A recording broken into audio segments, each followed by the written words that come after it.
Hi there. Welcome to Be Here Now Counseling. My name is Dalila Jusik-LaBerge and I'm a licensed marriage and family therapist. I specialize in helping women heal from anxiety and trauma so they can enjoy love and life to the fullest. Today, I would like to talk about how anxiety affects our relationships and how different communication is when we come from a place of anxiety and when we come from the heart. More precisely, I will talk about how our upbringing causes us to become anxious, even if we have so-called high-functioning anxiety. I will also talk a little bit about how anxiety complicates our communications, especially in romantic relationships.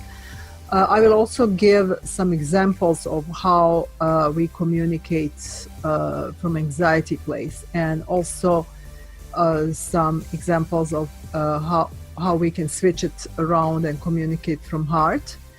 And I'll talk a little bit about conclusions or takeaways after this conversation. How does our upbringing leads us to this place of anxiety, even if we are successful and accomplished women? Well, we are raised to accomplish and to think of how we affect others instead of thinking what makes us happy. We're basically taught that our emotions are too much for others and that we need to hide them. Have you ever seen a little girl where her parents say, "Oh, stop being angry, you're not your pretty self anymore. Look at you, you're not pretty anymore when you get angry." They also tell us, "Oh, that makes me sad when you are angry," or "when you are sad," or something like that. So we are disconnected, and this place leads us to anxiety and feeling empty. Somehow we wind up in a relationship with the hope that we will be happy together forever. Nothing wrong with that, and it is completely natural yearning for us human beings. We are naturally created to attach. We are mammals, and we have this attachment, and we have this need for somebody. As human beings, we have this need to reflect who we really are and to see us for who we are and love us just the way we are. However, we don't know it ourselves, and that becomes difficult. We hope that our partner will be able to break through that, but they cannot do it because you are not in touch and centered with your own emotions due to this anxiety that we carry for life. Some of the ways in which anxiety affects us in our relationships is that our communication becomes complicated. So in the way that this happens is that you struggle to express your own needs. Your partner feels that they can never please you, and then they stop trying because they feel helpless. And that's a very dire place to be in your relationship, when your partner feels that they can't really do anything that they don't bring any joy in your life. On top of that, when you communicate from this anxiety place, your body language communicates defensiveness, which in turn signals caution to your partner. And then this is like a downward spiral, which puts your partner in defense, and your partner may have similar issues, anxiety and defensiveness. And when these two combine, this leads to further issues, and you both feel misunderstood and that you don't necessarily love each other. Let's see an example of how you may communicate from anxiety. For instance, you remember when you used to go out, when you just started dating, it was wonderful times. You used to go out on Saturdays to that little restaurant, or you would go for a hike, or whatever it is that you two were into. And you remember that, and you wish that there were those times. But you say something like this, you never take me out on Saturdays anymore. So you are trying to communicate basically that you would like to go again on Saturdays, and that you need more of your partner's affection.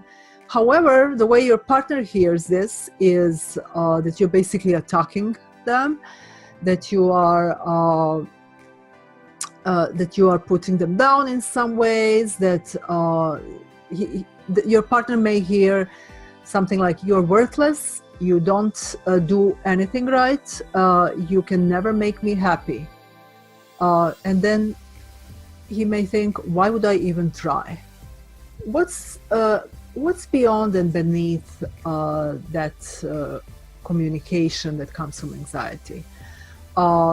It's basically that you have difficulty expressing your needs because, as we already discussed, you have struggled to know your feelings because you were raised to be attuned to other people's feelings.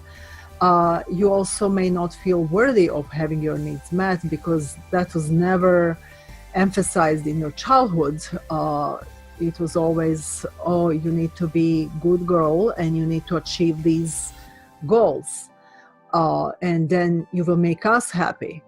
You also may, and because of all of this, you may have unmet needs that you expect your partner to meet without even being able to know what they are, or without you being able to express those needs.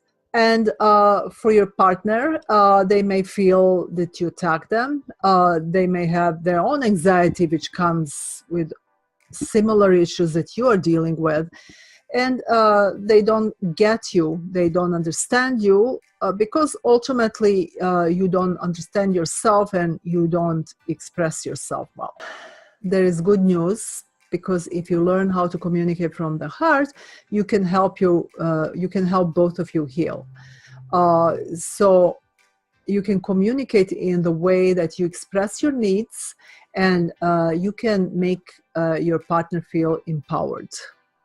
Let's go back to our example of Saturday night and good old past. Instead of saying something like, you never take me out anymore, basically something that will make him feel attacked, you can say something like, hey, remember how much fun we used to have when we went out on Saturdays before? And what this does for him is, look at his bubble. He thinks, she remembers all the good times we've had. I'm going to surprise her with cool plans for the weekend. So he feels empowered and he feels appreciated, and he feels like doing more of what you appreciate.